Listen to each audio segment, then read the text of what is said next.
नमस्कार दोस्तों, मैं हूं सुरजीत श्यामला। आप देख रहे हैं वर्कर वॉइस डॉट इन।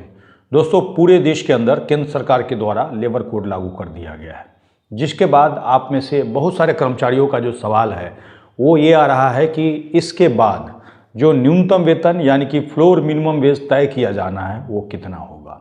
तो आज हम इस वीडियो में न केवल इसकी पूरी जानकारी देंगे बल्कि आपको ये भी बताएंगे कि ये कैसे तय किया जाता है, जो कि पहले से सरकार का रिपोर्ट्स है। तो आइए हम इसको स्टेप बाय स्टेप करके जानते हैं। दोस्तों, पूरे देश के अंदर जो लेबर कोड लागू हुआ है उसके बाद कर्मचारियों के अंदर काफ़ी हलचल तेज है। वो जानना चाहते हैं कि इससे उनको फ़ायदा होगा या नुकसान होगा, और इसी के क्रम में हम लगातार आपके अलग अलग सवालों पे जानकारी देते रहें। पीछे जाकर के हमारे वीडियो को देख सकते हैं, जिसमें न केवल हमने ग्रेच्युटी का जो नया नियम है लेबर कोड लागू होने के बाद क्या हो जाएगा उसकी जानकारी दी है। इसके बाद इन हैंड सैलरी पे क्या असर पड़ेगा उसको बताया है। काम के घंटे से लेकर के साप्ताहिक छुट्टी की जानकारी दी है। आज आपको बताने जा रहा हूं कि लेबर कोड के लागू होने के बाद केंद्र सरकार के द्वारा एक फ्लोर वेज तय किया जाएगा, जिसको कि नेशनल मिनिमम वेज कहा जाता है।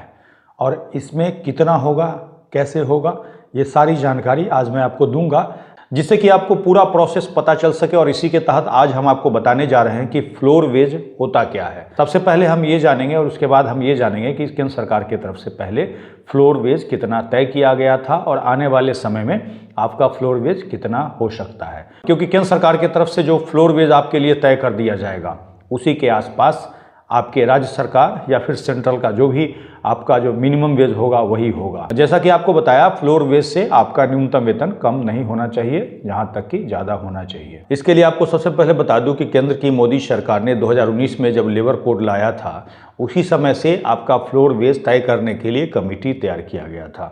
2017 में जो आपका फ्लोर वेज तय किया गया था केंद्र सरकार की तरफ से, वो 176 रुपया प्रतिदिन था।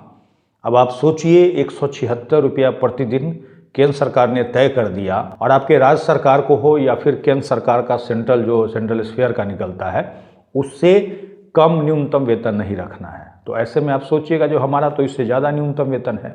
तो बिल्कुल ऐसा ही हुआ था, काफ़ी विरोध हुआ था ट्रेड यूनियन की तरफ से, मजदूरों की तरफ से।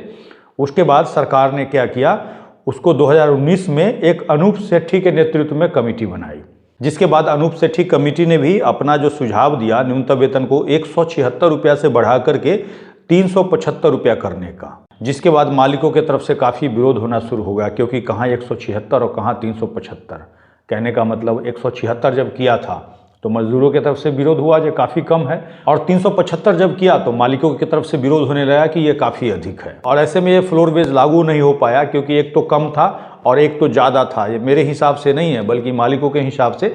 और उसके बाद सरकार ने एक दूसरा कमेटी का गठन किया, जिसको कि SP मुखर्जी कमेटी कहा गया, जिसको 2021 में गठन किया गया था और अभी चल रहा है 2025।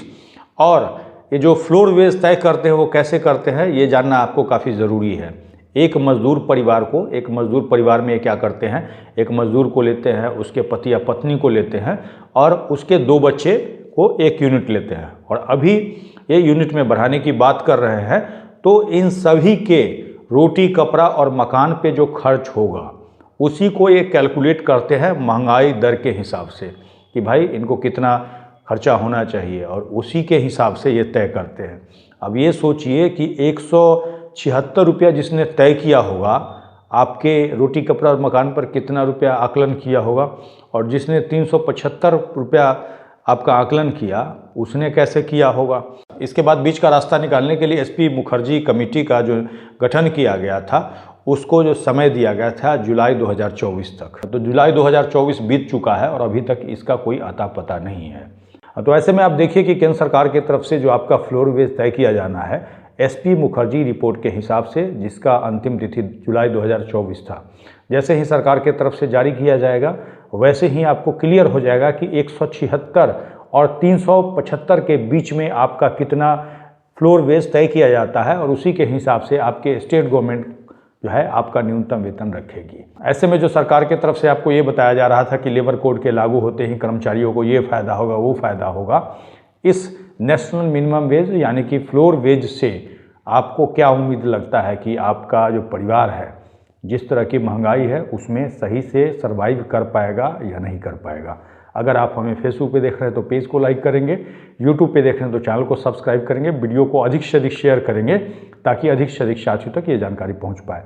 इसके साथ ही विदा लेता हूँ, जल्द ही एक नई जानकारी के साथ मिलते हैं। धन्यवाद।